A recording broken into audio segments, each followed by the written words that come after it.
আসসালামু আলাইকুম গাইস, এদেরকে চিনে রাখুন। এদের বাসা হলো পুরাদাহ কাঠদা। এরা হলো আগে হোটেলে কাজ করতো, এখন এরা হিজড়া সেজে মানুষের বাসায় যে যে নাচ গান করে টাকা নেয়, সমাজটাকে এরা নষ্ট করছে। আর বিশেষ করে যারা হলো প্রতিপক্ষ তৃতীয় লিঙ্গ, তাদের হক মারছে এরা। এরা প্রকৃত হলো সিটার। এদেরকে হলো যেখানে পাবেন সেখানে মারবেন আর বেঁধে রাখবেন। আর যারা প্রকৃতপক্ষে যারা তৃতীয় লিঙ্গর মানুষজন আছেন, অবশ্যই তারা এদেরকে আইনের আশ্রয়ে নিয়ে যাবেন। কারণ এখানে আছে রাজীব।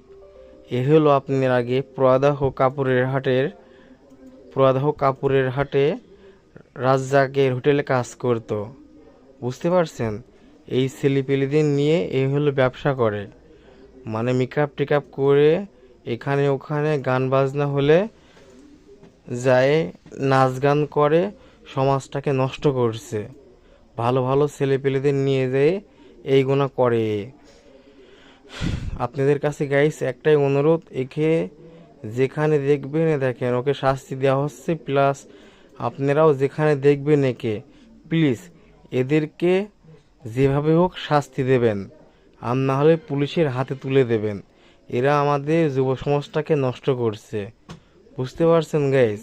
এরা সবাই আপনার কর্ম করে খাইতে পারে, এরা কেউই হিজড়া না। আর যারা প্রতিপক্ষ হিজড়া, এদের জন্য ওদের বদনাম।